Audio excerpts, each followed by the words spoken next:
My husband's obsessed ex stalked us across town. Now we're living in fear, wondering if she'll find us again. When Jake and I moved into our new apartment, we were desperate for a fresh start. After a few rough years of bouncing around from place to place, we finally found a charming, quiet spot in a neighborhood that seemed perfect. It was the kind of place where you could actually imagine putting down roots, and for the first time in a long time, I felt like things might be looking up. But that sense of hope didn't last long. We had only been there for a few days when we ran into Claire. I remember the moment like it was yesterday. We were coming back from a late-night grocery run, our arms full of bags, when the door across the hall opened. Out stepped Claire, Jake's ex-girlfriend, the one he hadn't talked about much, but whose name carried a weight I didn't fully understand until that moment. Claire froze when she saw us, and for a split second the hallway was filled with an almost tangible tension. Then her face broke into a wide smile that sent a chill down my spine. She looked directly at Jake, ignoring me completely. "Jake! Oh my God, I can't believe it's you!" she exclaimed, her voice unnervingly bright. Jake's expression shifted from shock to discomfort as he muttered, "Claire, I didn't know you lived here." "I just moved in a couple of months ago," Claire replied, still smiling. "What a small world, right? This must be fate." Her words hung in the air, heavy with implication. I forced a smile and stepped forward, hoping to break the awkwardness. "Hi, I'm his wife. We just moved in." Claire's smile faltered for a fraction of a second before she turned to me, her eyes scanning me up and down as if she were sizing me up. "Nice to meet you," she said, though her tone was anything but warm. Then she turned back to Jake, her smile returning. "This is such a surprise. We'll have to catch up soon." Jake nodded, clearly uncomfortable. "Yeah, maybe. We should get these groceries inside, though. It's getting late." Claire's eyes lingered on Jake for a moment longer before she finally stepped back into her apartment. "Of course. I'll see you around," she said, her voice dripping with something that made my skin crawl. As soon as the door closed behind her, I let out a breath I didn't realize I had been holding. Jake glanced at me, his expression apologetic. "I didn't know she lived here, I swear." "I believe you," I replied, trying to shake off the unease that had settled over me. "But that was weird, right?" Jake nodded. "Yeah, it was. Claire was always intense, but I didn't think we'd ever run into her again, let alone live across the hall from her." We both tried to brush it off, chalking it up to an uncomfortable coincidence. After all, what were the chances? We were just unlucky, I told myself. But deep down, I couldn't shake the feeling that there was more to this than mere bad luck. Make sure to like, comment, and subscribe to hear how this nightmare unfolds. Trust me, you won't believe where this is headed. The next few days passed uneventfully, but Claire's presence loomed over us like a dark cloud. I kept catching glimpses of her out of the corner of my eye, coming out of her apartment just as we were leaving ours, standing by the mailboxes when I went to pick up the mail, lingering in the hallway when we got home. Each time she'd greet Jake with that same unsettling smile, her eyes never quite meeting mine. Jake tried to reassure me, telling me that Claire was probably just being friendly, but I knew better. There was something off about her, something I couldn't quite put my finger on, and it wasn't long before my instincts were proven right. One afternoon I was home alone, catching up on some work, when there was a knock at the door. I assumed it was a package or maybe a neighbor stopping by to introduce themselves, so I didn't think much of it as I walked over to answer it. But when I opened the door, my heart sank. Claire was standing there holding a plate of cookies and smiling like we were old friends. "Hi," she chirped, her tone overly sweet. "I thought I'd bring you guys some cookies. You know, a little welcome to the building gesture?" I forced a polite smile, though everything inside me screamed to slam the door in her face. "That's really nice of you. Thanks." She stepped forward, pushing the plate into my hands and casually glancing around the apartment. "Wow, you guys have done a lot with the place already. It looks great." "Thanks," I said, keeping my responses short, hoping she'd get the hint and leave. But Claire wasn't easily deterred. She stepped further inside, her eyes lingering on the pictures on the wall, the furniture, the little details that made our apartment ours. "It's so cozy," she said, her tone dripping with something I couldn't quite place. I remember Jake always liked things like this, homey, comfortable. The way she said it, as if she knew Jake better than I did, made my skin crawl. I tried to steer the conversation away from him, but Claire kept bringing it back, dropping little comments that felt like subtle digs. She talked about their past, the things they used to do together, the places they used to go. It was as if she was trying to remind me that she had been there first, that she had some sort of claim on him. Finally, after what felt like an eternity, she turned to leave. But before she did, she gave me a look that sent a shiver down my spine. "I'm right across the hall if you ever need anything," she said, her voice soft and slightly menacing. "Anything at all." As soon as the door closed behind her, I felt a wave of nausea. I stared down at the plate of cookies, feeling like they were some kind of poisoned gift, a twisted reminder that Claire was always close, always watching. When Jake got home, I told him about Claire's visit. He frowned, looking more concerned than he had before. "I'll talk to her," he said. "Tell her to back off a bit. This is too much." But even as he said it, I could see the doubt in his eyes. Claire wasn't the kind of person who took no for an answer. I knew that, and I knew that this was only the beginning. Little did we know, the real nightmare was just starting to unfold. Jake promised to talk to Claire, and part of me hoped that a simple conversation would be enough to get her to back off. But another part of me, the part that couldn't forget the way she had looked at me when she handed me those cookies, knew it wouldn't be that easy. The next morning, Jake went across the hall to speak with her while I stayed behind in our apartment, my nerves on edge. I tried to busy myself with making breakfast, but I couldn't stop glancing at the door, straining to hear their conversation through the walls. When Jake came back, he looked frustrated. "She was. Weird," he said, running a hand through his hair. "I told her that we needed some space, that we're trying to settle in, but she kept insisting she was just trying to be nice, that she was only looking out for us." "What did she say when you asked her to give us some distance?"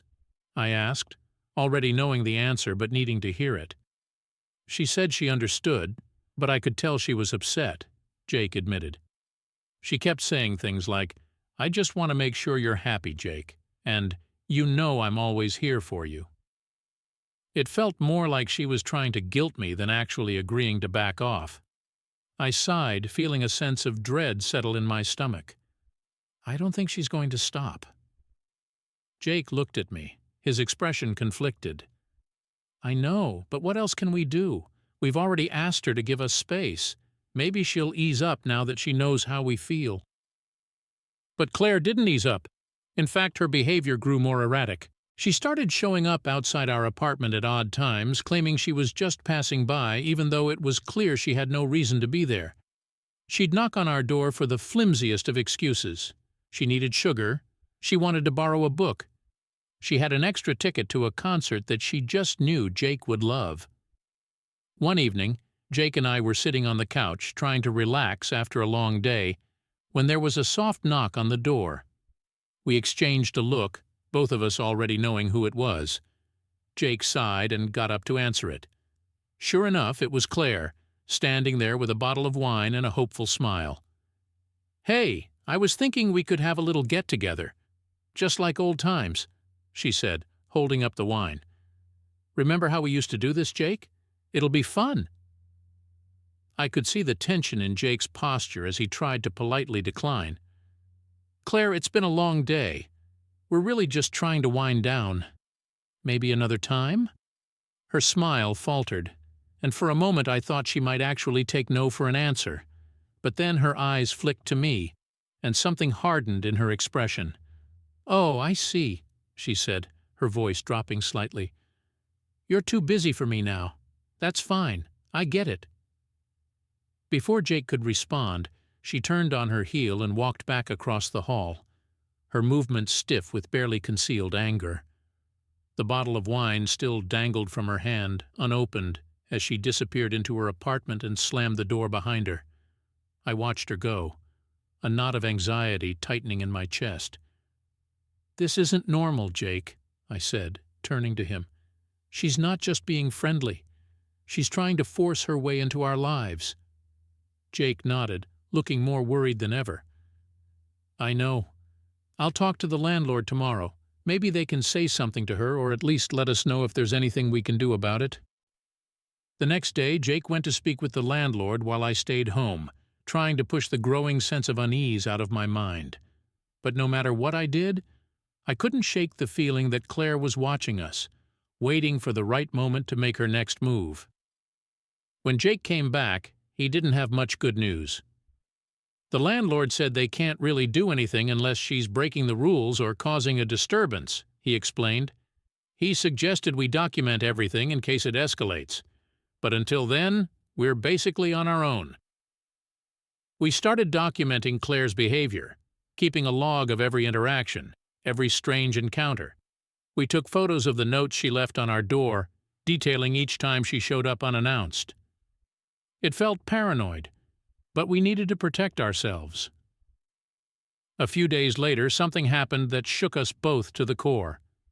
It was a Friday evening, and Jake and I had decided to go out for dinner, hoping to escape the tension that had been building in our apartment. We hadn't seen Claire all day, and I was hoping she'd finally taken the hint. But when we came back, something was off.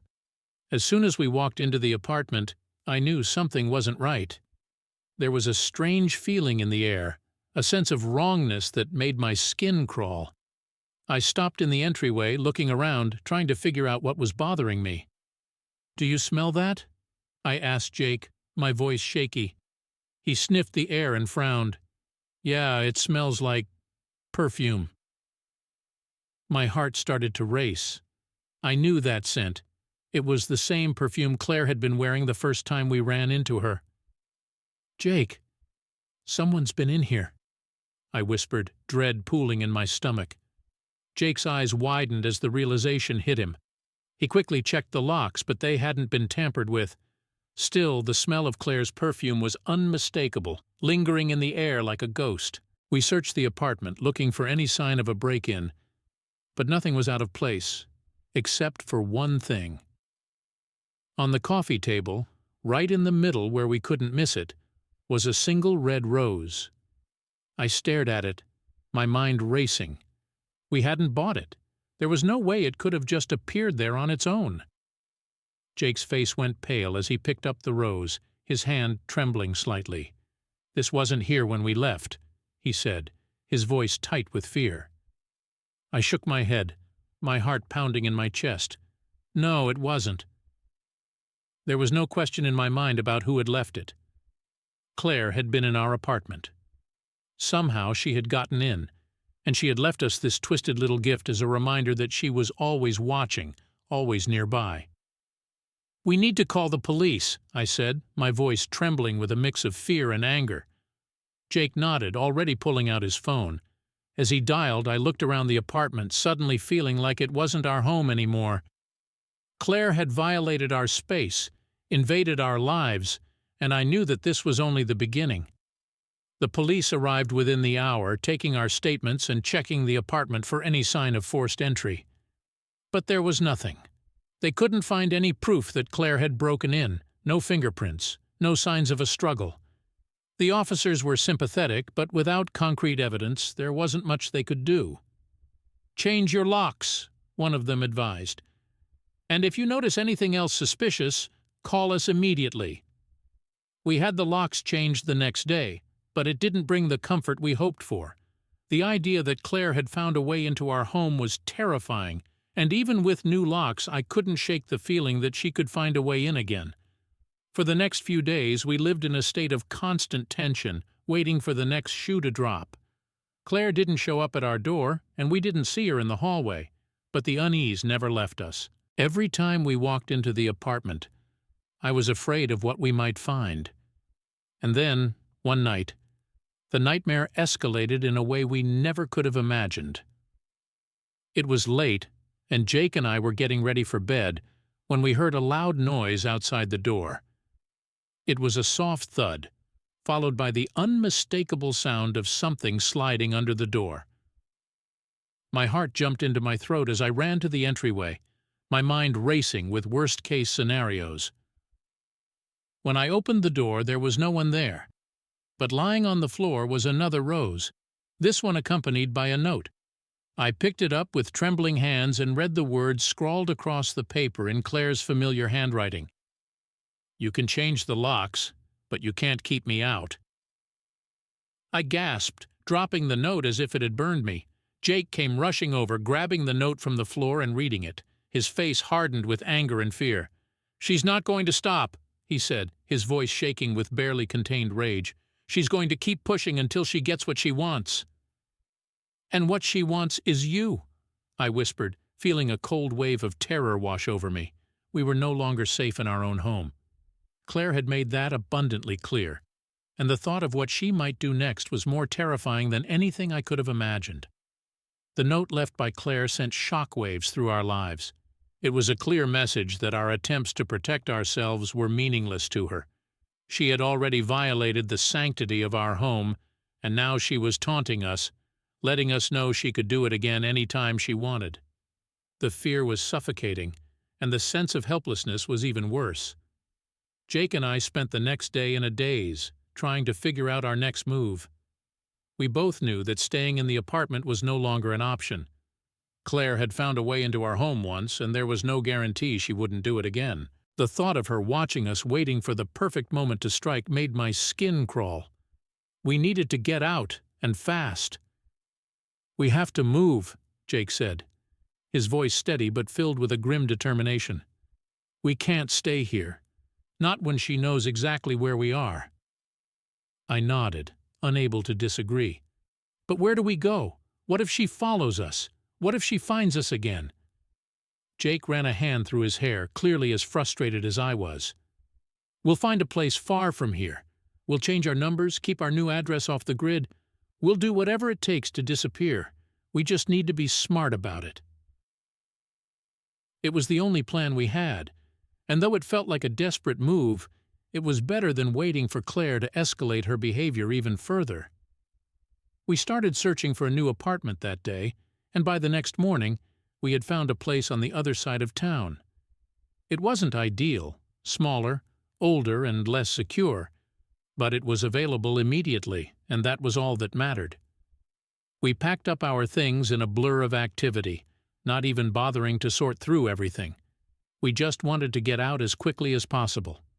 Every noise from the hallway made me jump, my heart racing at the thought that Claire might be watching us, waiting for the right moment to strike. Jake did his best to reassure me, but I could see the tension in his eyes too. We were both on edge, caught in a nightmare we couldn't wake up from. By the time we moved into the new apartment, I was exhausted, both physically and emotionally. The relief of leaving Claire behind was tempered by the knowledge that we couldn't let our guard down. We changed our phone numbers, made sure the new address wasn't listed anywhere, and even set up a P.O. box to keep our mail private. We were determined to cover our tracks, to make sure Claire couldn't find us again. For the first few days, things were quiet. The new apartment wasn't much, but it was a place where we could start over. I tried to convince myself that Claire was finally out of our lives, that she had lost her hold on us. But deep down, I knew better. Then, one evening, my worst fears were confirmed. Jake and I were sitting on the couch, trying to relax after another long day of unpacking. The new place was still a mess with boxes scattered everywhere, but at least it was ours. As we sat there, I noticed Jake's phone buzz on the coffee table. I glanced at it out of habit, expecting it to be a random text or notification. But when I saw the screen, my blood ran cold. The message was from an unknown number, but the words were unmistakable. "Found you." My heart pounded in my chest as I stared at the message, my mind racing. I grabbed Jake's phone, showing him the text with shaking hands. "Jake, it's her. She found us." Jake's face went pale as he read the message, his jaw tightening with anger and fear. How the hell did she get this number? He muttered, more to himself than to me. "We just changed it. How did she find us so quickly?" I didn't have an answer, and that terrified me. We had done everything right, moved across town, changed our numbers, kept our new address private. But somehow Claire had managed to track us down again. Before we could even process what was happening, Jake's phone buzzed again. Another message, this time with a picture attached. My stomach twisted in knots as I watched Jake open the photo. It was a picture of our new apartment building taken from across the street. The angle suggested that Claire had been watching us, possibly while we were moving in. The realization that she was close, that she had found us so quickly, sent waves of panic through me. "She's here," I whispered, the words barely audible. "She's been watching us." Jake stood up, pacing the room as he tried to think of what to do next. "We need to call the police," he said, his voice tight with frustration. "We need to report this. There's no way she can keep getting away with this." But even as he said it, I could see the doubt in his eyes. The police had already been involved, but they hadn't been able to stop her before. What would be different this time? Still, we called the police, explaining the situation and showing them the messages. They took it seriously, sending officers to patrol the area and advising us to stay vigilant. But their reassurances did little to calm my nerves. Claire had found us once. There was nothing stopping her from doing it again. That night I lay in bed, unable to sleep. Every creak of the floorboards, every rustle of the wind outside made my heart race. I kept imagining Claire outside our window, watching us, waiting for the perfect moment to strike. The fear was all-consuming, and no matter how hard I tried, I couldn't shake it. Jake wasn't faring much better. He tossed and turned beside me, clearly as anxious as I was. We had taken every precaution we could think of, but it wasn't enough. Claire was determined, obsessed, and it seemed like there was nothing we could do to stop her. The next morning we received another message from Claire. This time it was even more chilling. "You can't run forever. I'll always find you, Jake." It was the final straw. We were living in constant fear, and it was tearing us apart. We couldn't keep running, couldn't keep looking over our shoulders, waiting for the next message, the next threat. "We have to end this," Jake said, his voice filled with a resolve I hadn't heard before. "We need to take control of this situation before it destroys us." I nodded, knowing he was right. But the question was how? How do you stop someone who's willing to go to any lengths to keep you in their life? How do you protect yourself from someone who won't stop until they've completely consumed you? As we sat there, trying to figure out our next move, I realized that there was only one option left. We had to fight back. We had to make sure that Claire could never hurt us again. We spent the rest of the day gathering every piece of evidence we had. Every message, every note, every photo. We documented everything, determined to build a case against Claire that would finally bring an end to this nightmare. Jake contacted a lawyer who specialized in harassment and stalking cases, and together, we started working on getting a restraining order. It wasn't easy. Claire was cunning and she had covered her tracks well. But we were desperate, and that desperation fueled our determination. We were no longer going to let Claire control our lives. We were going to take our lives back, no matter what it took. A few days later, we got the news we had been waiting for. The restraining order had been granted. It was a small victory, but it felt like a weight had been lifted off our shoulders. Claire was now legally barred from coming anywhere near us, and if she did, it would be a criminal offense. The police increased their patrols around our new apartment, and we took even more precautions, installing security cameras, changing our routines, staying in close contact with our lawyer. We weren't taking any chances. But even with the restraining order in place, the fear lingered. Claire had already proven that she wasn't easily deterred. For a while, things were quiet. We didn't receive any more messages, no more photos, no more signs that Claire was watching us. It was almost too quiet, and I couldn't help but wonder if it was the calm before the storm. Every time I left the apartment, I found myself looking over my shoulder, scanning the area for any sign of Claire. I checked the security camera feeds multiple times a day, my anxiety never fully abating. I was constantly on edge, waiting for the other shoe to drop. But as the days turned into weeks, and the weeks into months, the distance between us and Claire grew. Slowly, we began to rebuild our lives. The tension between Jake and me started to ease, and we found ourselves laughing again, planning for the future, daring to hope that we had finally escaped her grip. Yet the memory of Claire, and the fear she had instilled in us, never completely disappeared. It was a scar that would take time to heal, and even then it would always be there, a reminder of how close we had come to losing everything. But we were determined to move forward, to reclaim our lives and our happiness. Claire had taken enough from us, and we weren't going to let her take anything more. And so we pushed forward, holding on to each other and the knowledge that we had survived. We had faced the darkness, and though it had left its mark, it hadn't consumed us. We were free, finally. But even in our newfound peace, I couldn't help but wonder if she was still out there, watching, waiting. And that was a thought I knew I'd carry with me for a long time. The restraining order gave us a sense of security, but it didn't erase the trauma Claire had inflicted on us. Every day I woke up expecting to see another message from her, another sign that she had found us again. The relief I should have felt from the legal protection was constantly undermined by the lingering fear that Claire might not care about the law, that she was willing to risk everything just to get to Jake. But for weeks nothing happened. No texts, no strange noises in the hallway, no surprise visits. The silence should have been comforting, but instead it felt ominous, like the calm before a storm. Jake and I tried to move forward, to rebuild our lives, but the shadow of Claire's obsession loomed over everything. One evening, about a month after we were granted the restraining order, Jake and I were having dinner when his phone buzzed. We both froze, our eyes locking in silent understanding. My heart raced as he picked up the phone, his face tense. But this time it wasn't a message from Claire. It was a call from our lawyer. Jake answered, his voice tight with apprehension. As he listened, his expression slowly shifted from worry to shock, and finally to a sort of grim acceptance. He hung up and turned to me, his eyes filled with a mix of emotions I couldn't quite read. "What happened?" I asked, my stomach twisting with anxiety.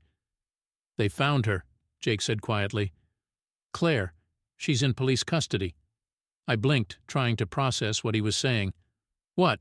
How?" "Apparently she violated the restraining order," Jake explained, his voice shaking slightly. "She was caught lurking outside someone else's apartment trying to get in.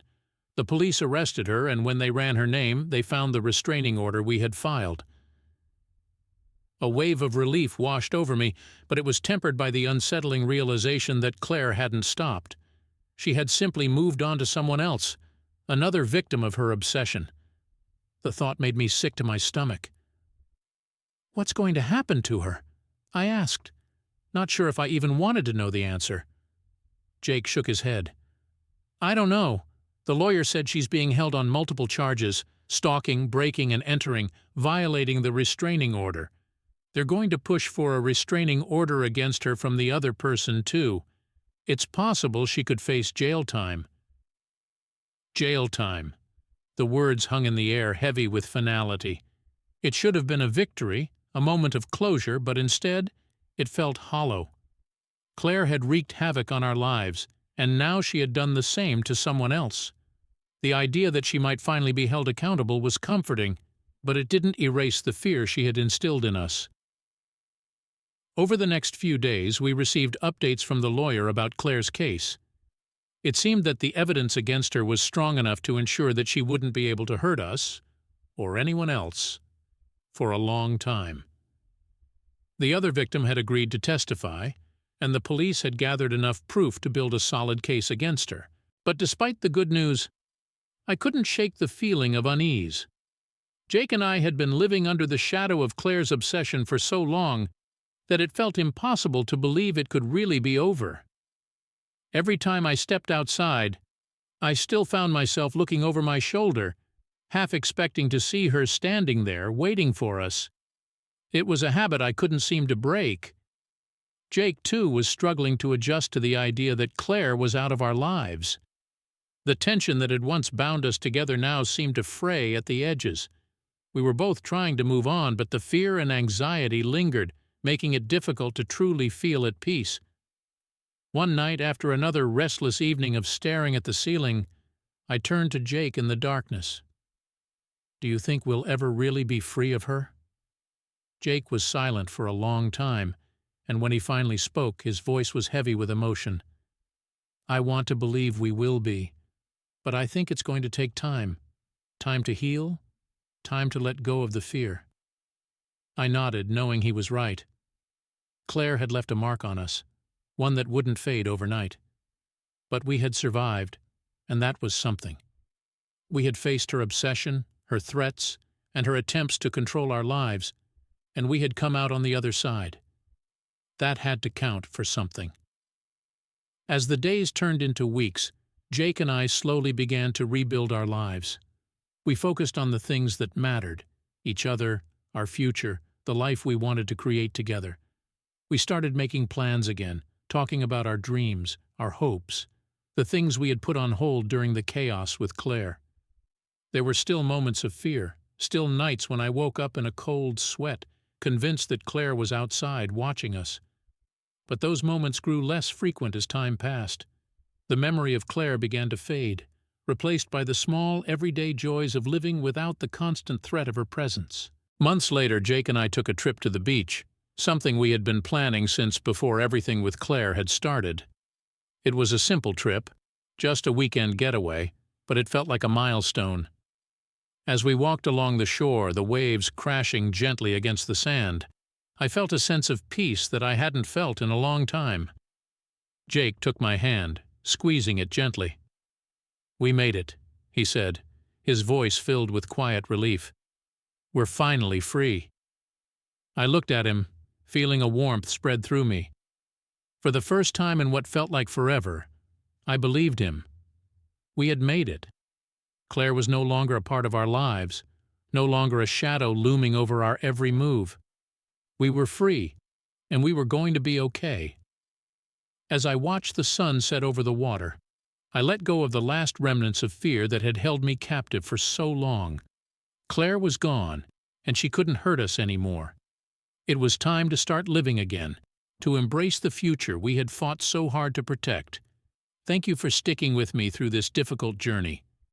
If you've ever dealt with something like this, or if you're struggling with fear or anxiety, know that you're not alone.